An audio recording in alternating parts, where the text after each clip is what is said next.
जय श्री कृष्णा। आप सभी को भादों की एकादशी की ढेरों शुभकामनाएं। प्रिय भक्तों, आज भाद्रपद मास कृष्ण पक्ष अजा एकादशी है। आज आपको अवश्य ही सुनना चाहिए श्रीमद् भागवत गीता का 7वां अध्याय। इस वीडियो में हम आपको गीता का 7वां अध्याय श्रवण कराएंगे।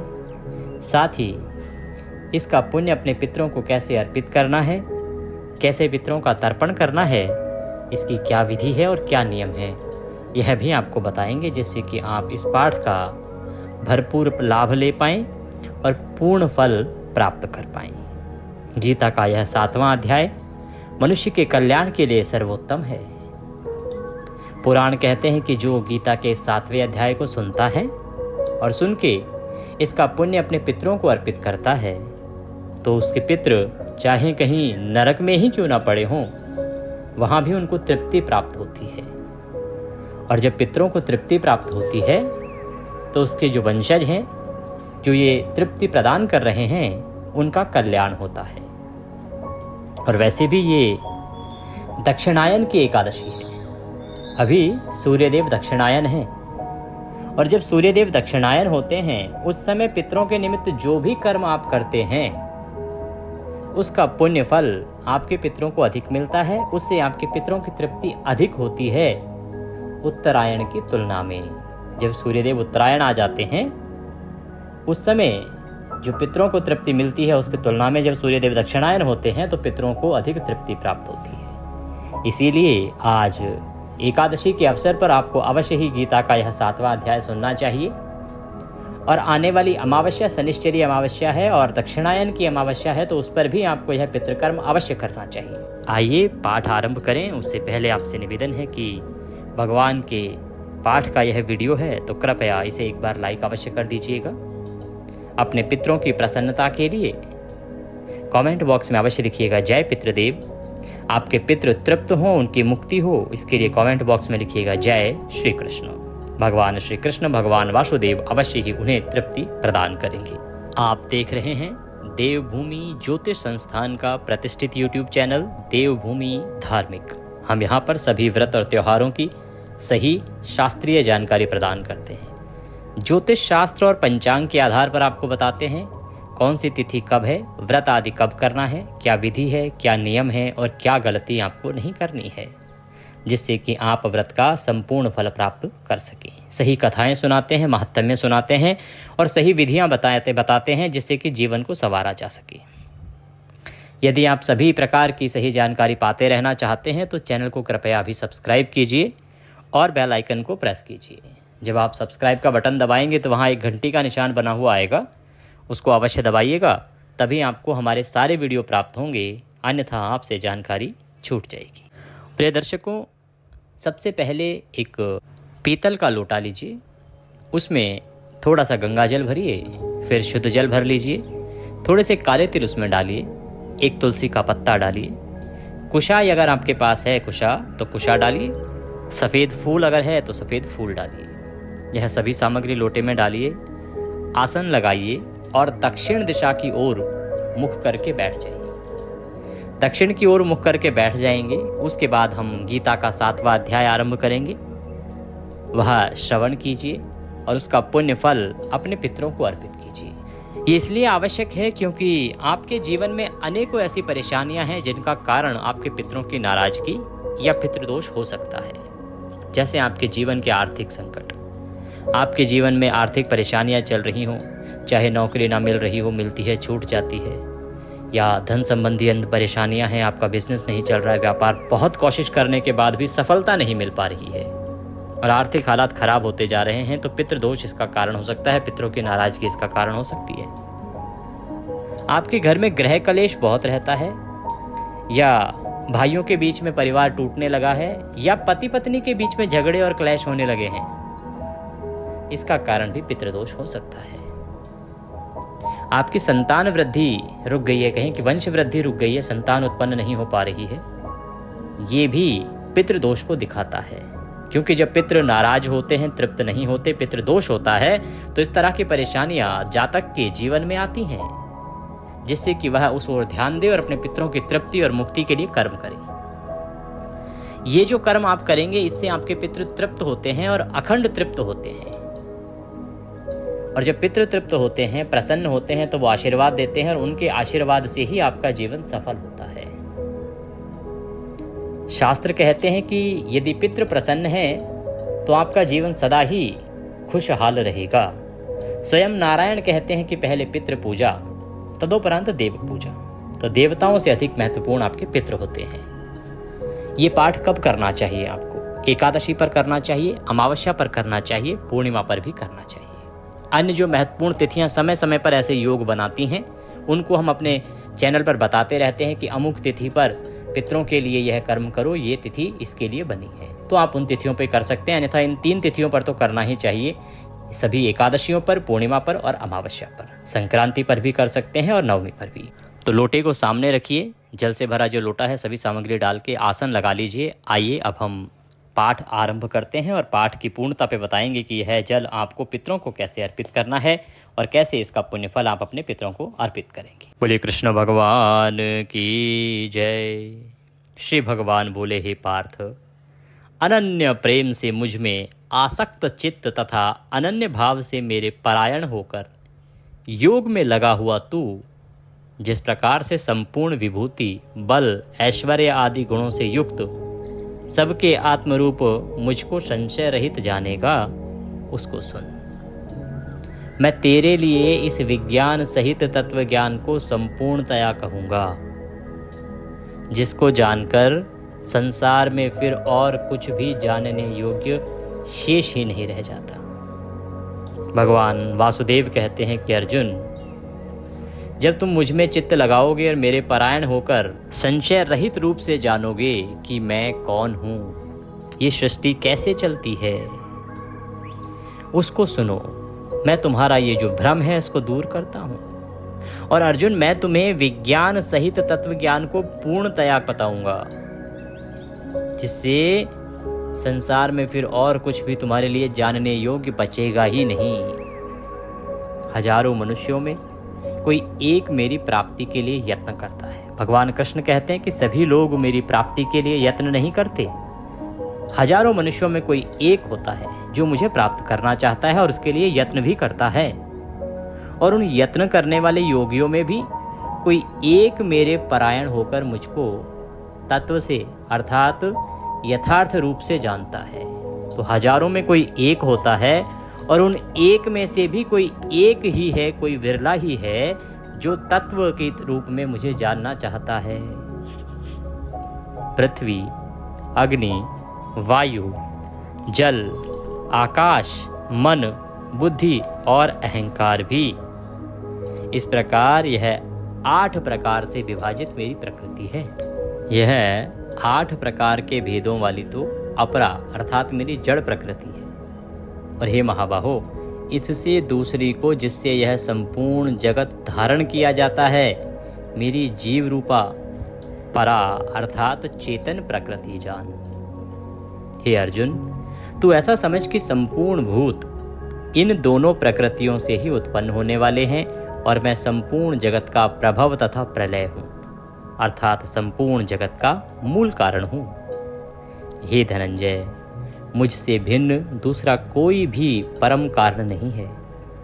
यह संपूर्ण जगत सूत्र में सूत्र के मणियों के सदृश मुझ में ही गुथा हुआ है। हे अर्जुन, मैं जल में रस हूँ, चंद्रमा और सूर्य में प्रकाश हूँ, संपूर्ण वेदों में ओंकार हूँ, आकाश में शब्द और पुरुषों में पुरुषत्व हूँ। मैं पृथ्वी में पवित्र गंध हूँ और सामग्रियों में तेज हूँ तथा संपूर्ण भूतों में उनका जीवन हूँ और तपस्वियों में तप हूँ। भगवान कृष्ण समझाने का प्रयास करते हैं कि ये जो जल में रस है ना, ये जल का रस नहीं है, ये मैं ही हूँ। यदि चंद्रमा चमकता है, सूर्य जो चमकता है, उसमें जो प्रकाश है वो सूर्य का प्रकाश नहीं है अर्जुन, वो सूर्य के प्रकाश के रूप में मैं ही विद्यमान हूँ। और संपूर्ण वेदों में जिस ओंकार की पूजा होती है, जिसे सर्वोपरि कहा गया है, वह ओंकार भी कोई और नहीं, मैं स्वयं ही हूँ।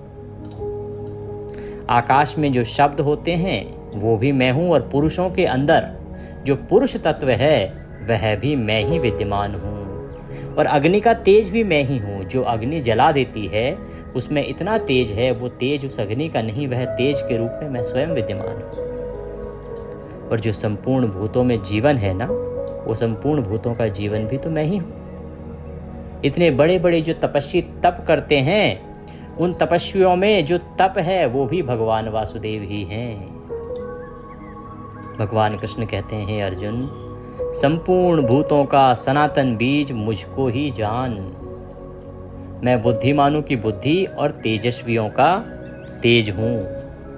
हे भरत श्रेष्ठ, मैं बलवानों का आसक्त चित्त, कामनाओं से रहित बल अर्थात सामर्थ्य हूँ, और सब भूतों में धर्म के अनुकूल अर्थात शास्त्र के अनुकूल काम हूँ। और भी जो सत्व गुण से उत्पन्न होने वाले भाव हैं, जो रजोगुण से उत्पन्न होने वाले भाव हैं तथा तमोगुण से होने वाले भाव हैं, उन सबको तू मुझसे ही होने वाले हैं ऐसा जान। परंतु वास्तव में उनमें मैं और वे मुझ में नहीं हैं। गुणों के कार्य रूप सात्विक, राजस और तामस, इन तीनों प्रकार के भावों से यह सारा प्राणी समुदाय, सारा संसार मोहित हो रहा है। किससे? राजस, तामस और सात्विक, सत, रज, तम, इन तीनों गुणों से ही तो सारा जो समुदाय है वो प्रभावित है। इसलिए इन तीनों गुणों से परे मुझ अविनाशी को नहीं जानता। वासुदेव कहते हैं कि ये जो संसार है ना, ये तीनों गुणों के अंदर घिरा हुआ है। किसी में सत है, किसी में रज है, किसी में तम है, और इसी कारण से इनमें घिरे रहने के कारण ये सभी संसार के जो लोग हैं मुझ अविनाशी को जानते ही नहीं है। क्योंकि यह अलौकिक अर्थात अति अद्भुत त्रिगुणमयी मेरी माया बड़ी दुस्तर है। परंतु जो पुरुष केवल मुझको ही निरंतर भजते हैं, वे इस माया को उल्लंघन कर जाते हैं और संसार से तर जाते हैं। भगवान वासुदेव कहते हैं कि ये जो माया है त्रिगुणमयी, ये जो तीन गुण कहे गए हैं, इन तीन गुण वाली मेरी माया है, और ये जो माया है ये सबकी आंखों पर, मन पर, बुद्धि पर पर्दा डाले रहती है। परंतु जो मेरे भक्त हैं, जो मुझे भजते हैं, वो इस माया को भी काट देते हैं।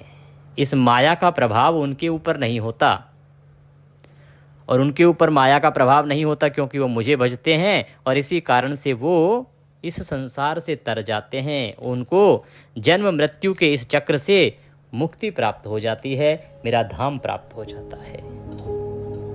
माया के द्वारा जिनका ज्ञान हरा जा चुका है, ऐसे आसुर स्वभाव को धारण किए हुए मनुष्य में नीच दूषित कर्म करने वाले मूढ़ मुझको नहीं भजते। क्योंकि माया का सभी पर प्रभाव है, और माया के प्रभाव के कारण जो मनुष्य हैं, दूषित कर्म करने वाले जो मनुष्य हैं, मूर्ख जो मनुष्य हैं, वो मुझे नहीं भजते हैं। हे भरतवंशियों में श्रेष्ठ अर्जुन, उत्तम कर्म करने वाले अर्थार्थी, आर्त, जिज्ञासु और ज्ञानी, ऐसे चार प्रकार के भक्तजन मुझको भजते हैं।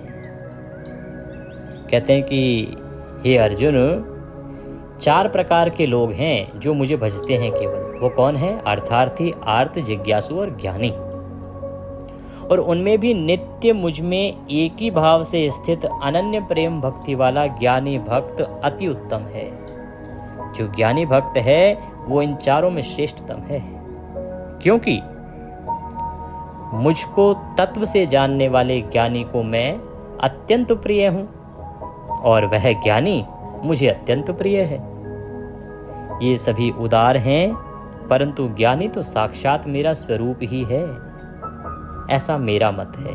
क्योंकि वह मदगत मन बुद्धि वाला ज्ञानी भक्त अति उत्तम गति स्वरूप मुझ में ही अच्छी प्रकार से स्थित है।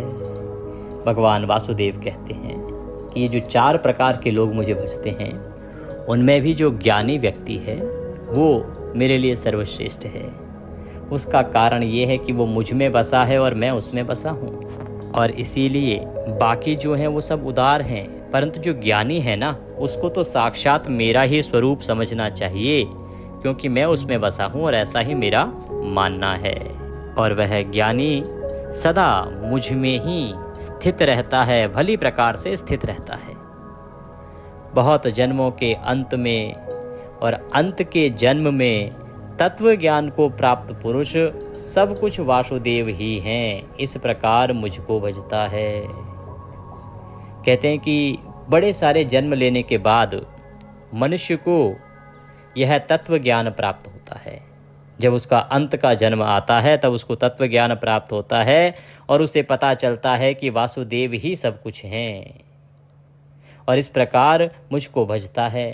वह महाआत्मा अत्यंत दुर्लभ है, परंतु ऐसी आत्मा मिलना बड़ा दुर्लभ है, हर कोई ऐसा नहीं कर पाता। अत्यंत ही दुर्लभ है ऐसे व्यक्ति को ढूंढ पाना जो अंत के जन्म में भी तत्व ज्ञान को प्राप्त कर ले और ये समझ पाए कि मैं कौन हूँ और मुझे भज के मुक्ति प्राप्त कर पाए। भगवान वासुदेव कहते हैं कि उन भोगों की कामना द्वारा जिनका ज्ञान हरा जा चुका है, वे लोग अपने स्वभाव से प्रेरित होकर उस नियम को धारण करके अन्य देवताओं को भजते हैं, अर्थात पूजते हैं। कि जो प्राणी समुदाय है, इन सभी मनुष्यों का कहीं ना कहीं काम अटका हुआ है। काम से अभिप्राय है कि जो भी उनकी जिज्ञासा है, विद्यार्थी को परीक्षा में पास होने का लालच है, किसी को नौकरी चाहिए, किसी को स्वास्थ्य चाहिए, किसी को कन्या चाहिए, किसी को वर चाहिए, किसी को पुत्र चाहिए, संतान चाहिए। तो भगवान कहते हैं कि भिन्न भिन्न जो कामनाएं हैं मनुष्य की, इन कामनाओं के द्वारा मनुष्य का जो चित्त है वो हर लिया गया है, और ये अपने कामनाओं की पूर्ति करने के लिए अलग अलग देवताओं को भजते हैं। आप कहते हैं ना कि ये अगर चाहिए तो इस देवता को पूजो, इससे प्राप्त होगा। अच्छा, ये परेशानी है, धन चाहिए तो लक्ष्मी जी को पूजो। अच्छा, आपको संतान चाहिए तो अमुक देवता को अमुक दिन पर पूजो, संतान होगी। तो इस प्रकार से जो सकाम भक्त हैं, इनको भोगों की जो कामना है, उसका जो चित्त है वो हर लिया गया है। इसीलिए ये सब भिन्न भिन्न देवताओं को पूजते हैं। क्यों? क्योंकि इनको लगता है कि वही देवता इनकी इन इच्छाओं को पूरा कर सकते हैं। तो जो सकाम भक्त जिस जिस देवता के स्वरूप को श्रद्धा से पूजता है, उस भक्त की श्रद्धा को मैं उसी देवता के प्रति स्थिर कर देता हूँ। भगवान वासुदेव कहते हैं कि अब क्योंकि सभी की श्रद्धा अलग अलग देवताओं में है, उनको लगता है ये चीज़ चाहिए तो ये देवता देगा, ये चीज़ चाहिए तो ये देवता देगा।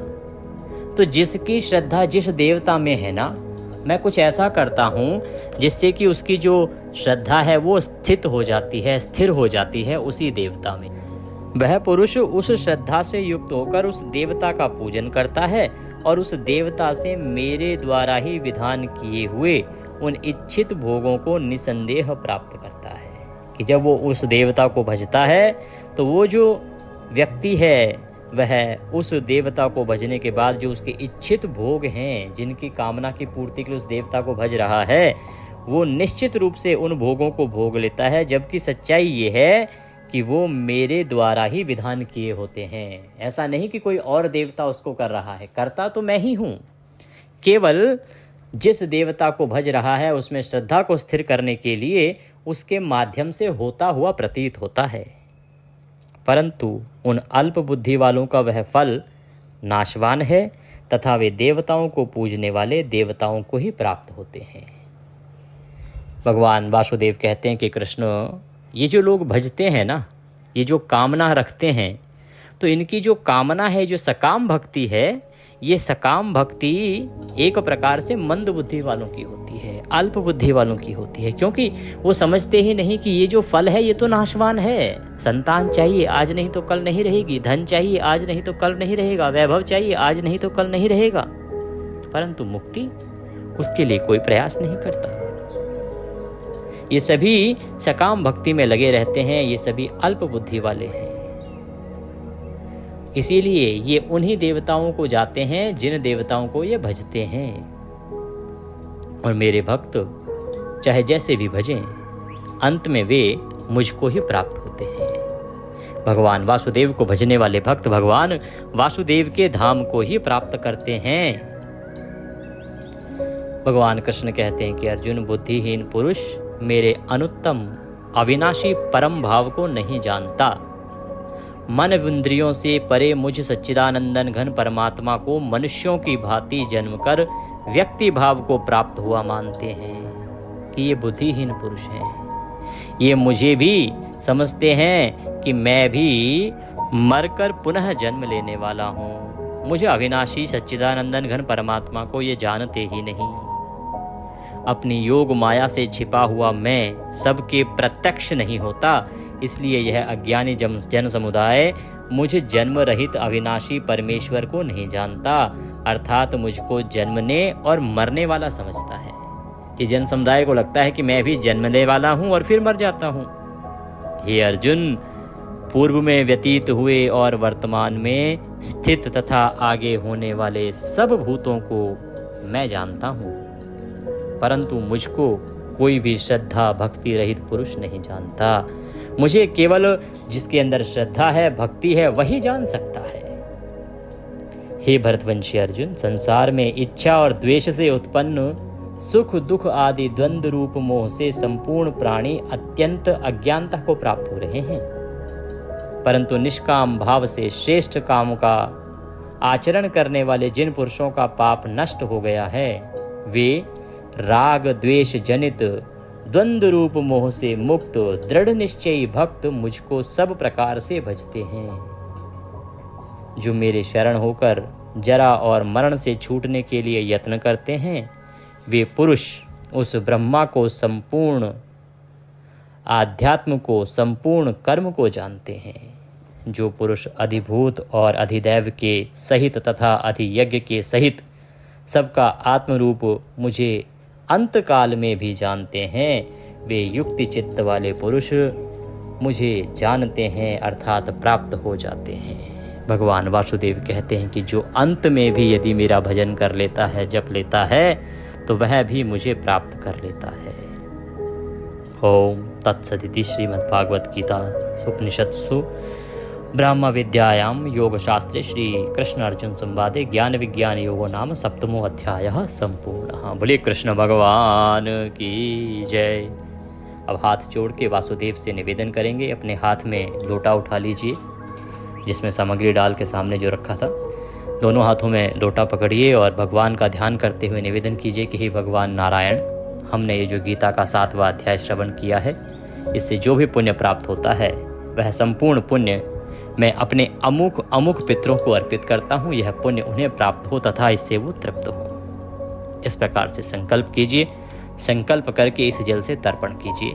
अगर पीपल का वृक्ष आसपास है तो सीधे पीपल के जड़ों में तर्पण कर सकते हैं, अन्यथा घर पे बैठ के किसी पात्र में तर्पण कर लीजिए, फिर पीपल पे जाके अर्पित कर दीजिएगा। तर्पण करने के लिए बड़ा पात्र लीजिए।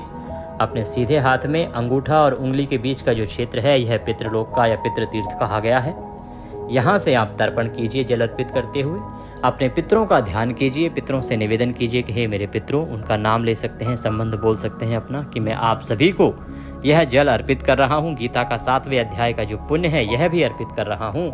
आप इस जल को ग्रहण करें और गीता के 7वें अध्याय को श्रवण करने का जो पुण्य है उसे ग्रहण करें।